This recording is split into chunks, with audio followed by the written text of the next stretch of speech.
Welcome to Spotlight on the Arts. I am your host, Patrick Cristiano, and we are coming to you from the LTV studio in Wainscott. And I have a really cool guest today, Riki Kane Larimer. She's a theater producer and an entrepreneur who's had her own business. And thank you so much for coming today, Riki. My pleasure. I'm delighted to be here. You know, I forgot to mention you're on the board of Bay Street, and we were just at the opening of As You Like It on Saturday night together. Absolutely. Yeah.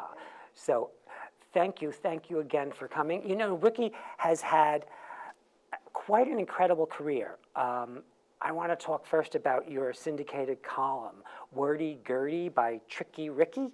Is that what? It's a rhyming word game, and I fell in love with the idea. Originally, it was known as, you should pardon my French, Stinky Pinky. But what it is it's you have to rhyme two words. If I say to you, obese feline, your answer is fat cat. Okay, so it's a rhyming word game, and it's a lot of fun to play. I was originally syndicated by the Washington Star Syndicate, and then they decided they only wanted to do political columns. Oh. So, but I had a lot of letters from readers who would submit their own original wordy-gurdies, and I put them all in a pillowcase, and I went up to United Features. This is 1975, without an appointment, and I said, I want to see Bill Payette, who's the president. I mean, I just walked in, and they made me wait like 2 hours, and I said, Mr. Payette, I said, I have all these letters, and I dumped them in the middle of his office. I said, and I don't have a syndicate. And he's a big, tall guy, and he said very quietly, he said, well, you do now. Oh, how cool. And that was the beginning, and we were in 150 papers, including the Chicago Tribune, Newsday here on Long Island for years, the Daily News, just all over the country, 150 papers. And I used to travel the country doing these talk shows and promoting my feature. And it was a lot of fun. It was a really fun career. And then I got tired of it. But Wordy Gurdy, that's your creation too. Wordy Gurdy was my And you created the Wordy whole Gurdy concept. by Tricky Riki. Wordy Gurdy by Tricky Riki. Yeah. Wordy Gurdy by Tricky Riki. I love it. Yeah. That's something I didn't even know about you until today. But now, how long did you do that for? I did that from 1975 until 1983, when I started Metro Cane, which was my company that I created in 1983, starting with the little manual orange juice squeezers. I love fresh squeezed orange juice, and I remember my mother always had a manual juicer. I never liked the electric juicers because you have to get on top, it vibrates and it's noisy and it's messy. And I wanted one of those manual juicers, so I found it in Mexico. And I started to bring them into the United States. Don't ask me how I did it, because I didn't know what I was doing. But you know how you throw the baby into the bathwater and it learns how to swim. And my first customer was on Long Island. It was Fortunoff, and it was fabulous. And then Bloomingdale's, Macy's, and I started this housewares company. But it was small and it was boutique. It wasn't until 2000 when we launched the Rabbit Corkscrew and created the category of wine accessories, because prior to that, you could, if you wanted a corkscrew, there would be a gadget wall, and that was where they had spatulas and timers and all kinds of gadgets, and there would be like a wing corkscrew. But we created a separate category, and the timing was perfect because it was just when people were really starting to appreciate wine and understand it. Is it Italian? Is it French? Is it California? What's the vintage? What year? And So what year was that again? That was the year 2000 that we launched the Rabbit. And then, but you had Metro Cane before that, and the yeah, Rabbit I came started out Metro Cane in '83, but we were a little boutique housewares company. It was, we had orange juice squeezers was our main line, but we also had, tea kettles and pepper mills and storage boxes, and we were kind of eclectic housewares. I mean, our stuff was original. We had great lunch boxes with an ice pack in the top, and we did well, but it wasn't really a powerhouse company. It was just, you can't be successful, Patrick, in that business if you're all over the lot.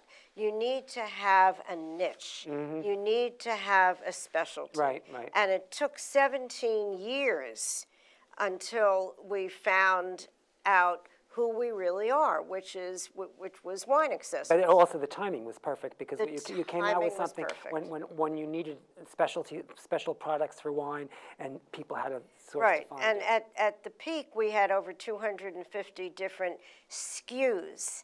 Wow. That's a stock-keeping unit. And so we had aerators, and we had all kinds of pourers and stoppers, and just everything you could imagine, and all kinds of different types of corkscrews, you know, waiter's corkscrews, wing corkscrews, every imaginable type. And we would put together different gift sets for every retailer had to have their own exclusive design and their own sets. And it was really very creative, and it was a lot of fun. We had great designers, we had good sales reps, and we owned the industry, and it was exciting. And very, very profitable. I mean, compared to what I do now, as in theater, you know. Yeah, but you do what you do now totally for the love of it, which is Yes, probably a little bit different. exactly. It's a little bit different. It's a labor of But love. now how do you get from Metricane to being the lead producer on Cagney? How does that happen? I mean, granted, in between, you were an investor at a lot of shows on the town, right. Memphis and London, Gigi. Right.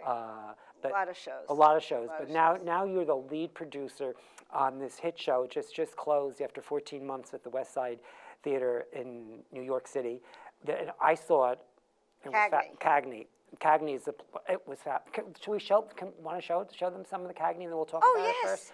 Can we do that now? Yeah, let's show them a little clip from Cagney. Oh, good. And then we'll talk about how we got this show up. Who's making a big splash on Broadway right now? Cagney? James Cagney? Yankee Doodle do or die. A real live nephew of my Uncle Sam. Born on the 4th of July. I got a Yankee Doodle sweetheart. She's my Yankee Doodle toy. Yankee Doodle came to London just to ride the ponies. I am that Yankee Doodle boy. Warner here, make me happy.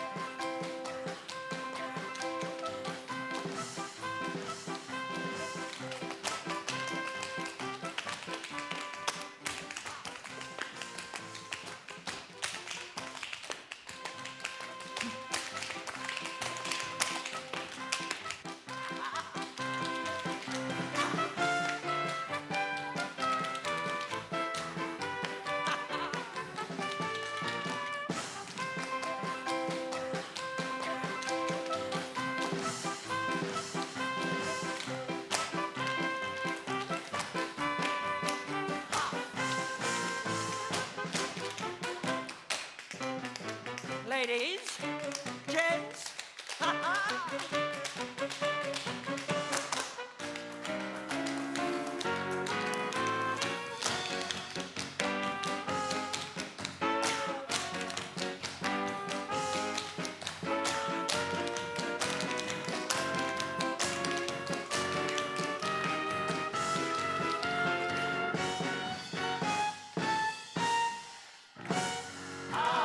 Yankee Doodle Dancer.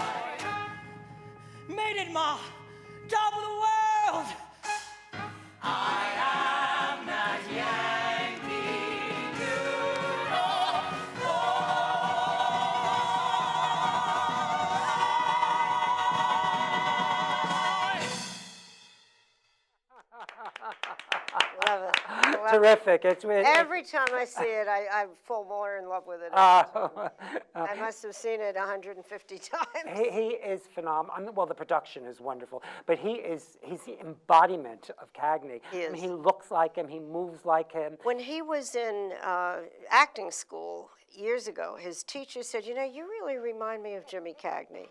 And that was when he started doing his research.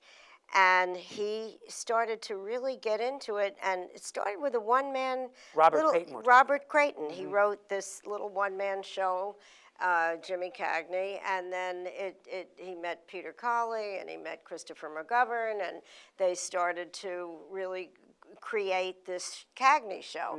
And when it came to the York... So you saw it at the York. I originally. saw it at the York, which is a developmental theater in New York City on Right. 54th Street. And I happened to be on the board. And when I saw it in rehearsal, I said, this is for me. First of all, I've always loved patriotic music. I used to walk to school singing like when I was 8 years old from the halls of Montezuma. I mean, no, it's true. I've always loved those patriotic songs. Oh, cool. And I've always loved tap dancing. And when I saw this, I said, this is for me. But the challenge It was getting the rights. was getting the rights because it was owned by someone else, and that was a fight. But I knew I had to do it. So how'd you win that fight? I was fortunate that they needed money, and I didn't have to go that high on it. I really didn't. I just was.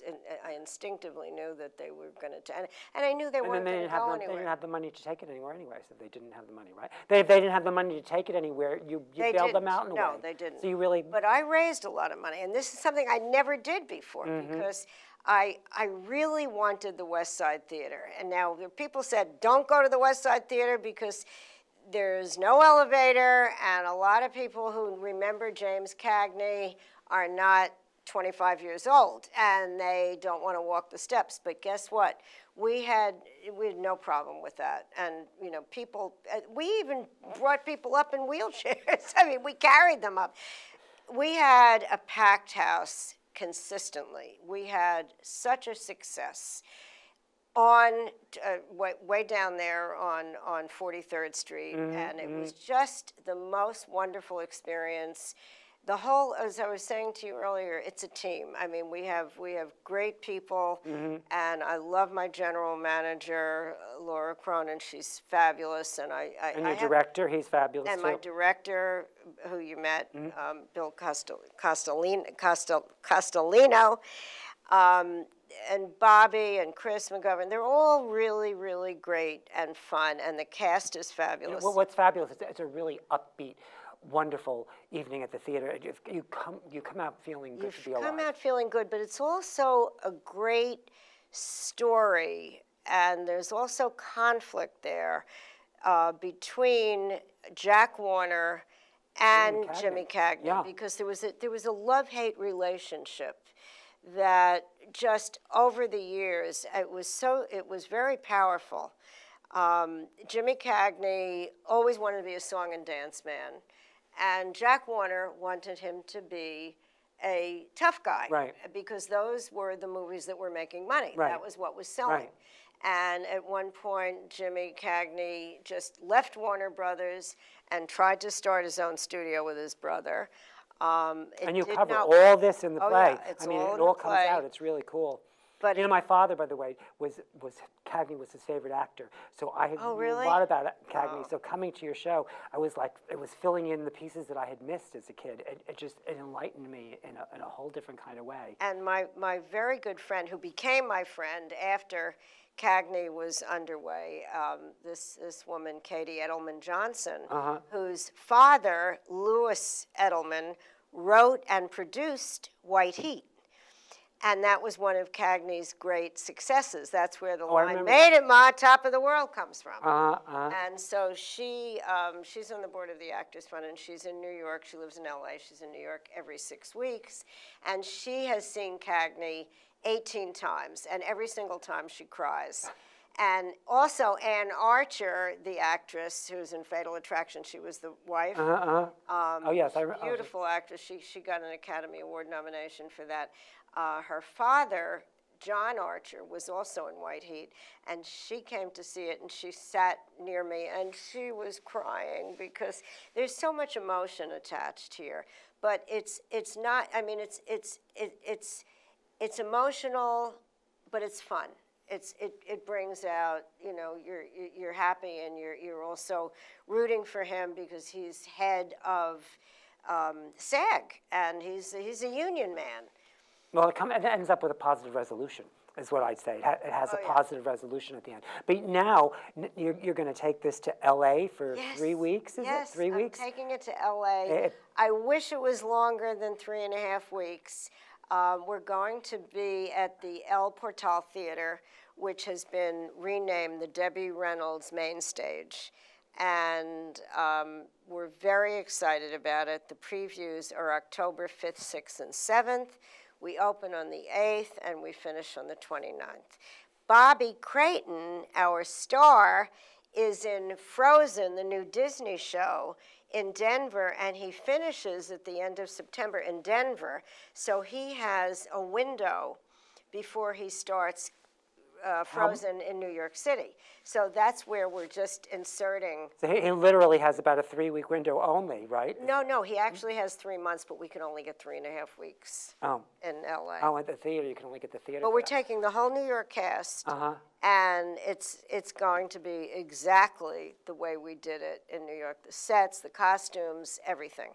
Well, it was absolutely wonderful. I saw it 3 times. I loved it every time. I also saw it at the York before. Thank you. Before it went to the West Side. I went to opening night at West Side Theater. I loved it. I gave it a rave review. It was one of my I know. I read the review. was, I thank you. You're welcome. I'm only honest. It was one of my favorite shows of the season. It was just terrific. But now, I understand you're going to tour with it. Yes. Is that true? We are touring with Columbia artists, and that starts next year. But in January, we're going to be casting for the tour. And the tour is very exciting to me because we are the producers. And so it's a brand new cast, and you go from city to city to city all over the country. And it's exciting because these theaters have like a built-in audience. Is it set already, the tour? I mean, The tour is not set yet. So The cast isn't even set No, yet. but how? But the contract with Columbia Right. Artists is set. So I'm just curious how it works. How will they determine the cities they're going to hit? It's a lot of it has to do, like every other business, Patrick, with the relationships between Columbia artists and these theaters all around the country. Also, a very important factor is the size. Cagney is a musical with 6 in the cast and 5 in the band, but it's an intimate musical. So we do not want to go into these big amphitheaters that have 2,000 seats. It wouldn't work. No. It's just, it would be, we're too intimate a show for a giant theater. So that's a factor. And also the logistics of moving from city to city. You know, you don't want to go from the East Coast to the West Coast and then back to right. the middle to Chicago. You want to keep it so that it makes sense economically, you know, moving from city to city. So are you learning about all this as it goes? I'm learning about all this. So I'm brand new at this. I just jumped in with both feet and became a producer, knowing nothing about it except that this just, I kind of fell into it. And now I love it. I feel as if I'm being welcomed with open arms, and it's just, I feel so good about it. I feel so happy to be part of it, and I'm producing another show right now, but we'll save that for the next time. Are you going to come back and talk about your other show then? Yeah, we'll come back next year and talk about it. But you're gonna be excited about this. A big show or a little show? A little show. A little show? Yeah. You promise to come back and talk about it? I absolutely guarantee, 100%. Love to. So now, but let's go back to Cagney. How are you going to? You're going to have to recast the whole thing. for the tour. And will the director direct it, or we have new directors at every dir- place? How does that happen? The director will direct it. Mm-hmm. But once they're on the road, you know, he shows up once in a while. right. And I'll show up once in a while. Mm-hmm. But once it gets started, and you know, it's like a car. Once it gets going, it's on its way. But I'm really not prepared to talk too much about the road tour because I will find out, as I do with everything, learn as I go. Because I've never done it. I mean, I can tell you that Cagney the musical at the West Side Theater was just the greatest experience ever for me. I love doing it, and I'm so thrilled that I jumped in with both feet because it was just so much fun. And I learned so much, and I think I'm ready now for the next project. But theater has always been a love of yours, correct? The what? Theater has always been a love of yours. Oh, I always enjoyed the theater, but I'm not really an expert. I mean, I have friends in the business who can tell you every single actor that was in every show since 1955 and every director and who did what theater it played at. I mean, I'm not an encyclopedia. No, but you know what you love. I know what I love. And that's interesting because that is really what it's about. It's about what makes your heart beat, what talks to you. And Cagney just right away did it for me. And I knew that other people were going to appreciate the quality of this show. And it just... Well, Cagney resonates on so many different levels because it resonates, you know, as a son, mother-son kind of thing. It resonates as a man stepping into his own. It resonates as an employee and a boss having a conflict with one another and one coming to succession, and a person actually coming into his own as a successful human being to know who he is and what he wants. He was and apparently to fight for a what he wonderful wants. guy. So he's an archetype. Yes. He's an American archetype. Yes, he is. Yes, Yes, he and- is. He's a legend, and he's a Hollywood legend, and I think I really believe it's going to do great on the tour because that name Cagney and as great as Bobby Creighton is, believe me, I mean our understudy was pretty darn good. And when he went on, he always got a standing ovation. He's a little tall, but he was fabulous and did it with his own interpretation.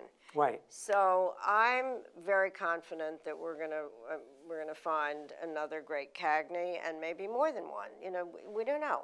We're also doing a licensing program with Samuel French. Oh, that's and that's cool. very different Yes. from the road tour because the road tour is, you know, A theaters, and these are like high schools and colleges, and what they do is they do their own casting, they do their own costumes, their own sets, they do their own interpretation using our score, our script, and so forth. That's the difference between, it took me a while to understand it, believe me, licensing and a road tour. Right. Well, that's how you make your money off what your investment. You make it both ways. Yeah, and the run. You made money at the West Side Theater too. We made a little bit of money. It was very expensive because I chose to really promote it and advertise it, and that doesn't come cheap.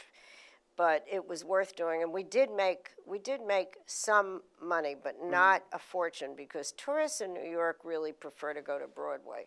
But we did great. We So you had a really- lot of nights that we were packed, and when we weren't packed, we were pretty full. Interestingly, the shows that sold the best were the matinees. We did so well with our Wednesday and Saturday and Sunday matinees that we changed our Thursday night to a Thursday matinee because people love to go to matinees.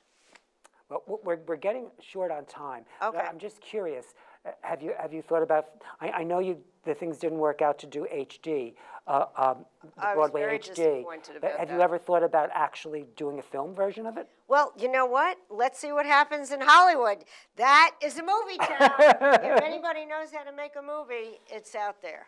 So we have a lot of movie people coming, people from Warner Brothers. Interestingly, El Portal Theater happens to be situated right near Warner Brothers.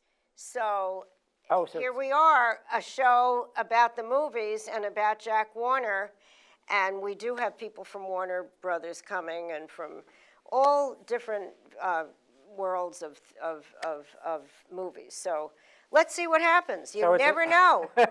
Life is full of surprises, right? expect the unexpected. Yes. That's what I always say. Show up with no expectations and take what you Exactly. get and run with it. Yeah. So this is a wonderful transition that you've made from owning your own business and doing things to really following your heart. Yeah, it's entirely different. And when we sold Metro Cane, my husband Bob Larimer and Joel Grossman, our CFO, everybody said, "Oh, she'll be missed. She won't want to leave. She won't want to give it up." You know, because I loved doing it, Right, and right, it was right. my baby for all these years. Guess what? Never look back. I couldn't be happier in my new life. I miss my husband terribly, but you know what? He'd be very proud of me. And I really, really feel that this new career is To just been Robert. great. Oh, thank you so much. I Yeah, appreciate because I'm that. sure he's your inspiration. Oh, very much You so. know, and I'm sure that what you have.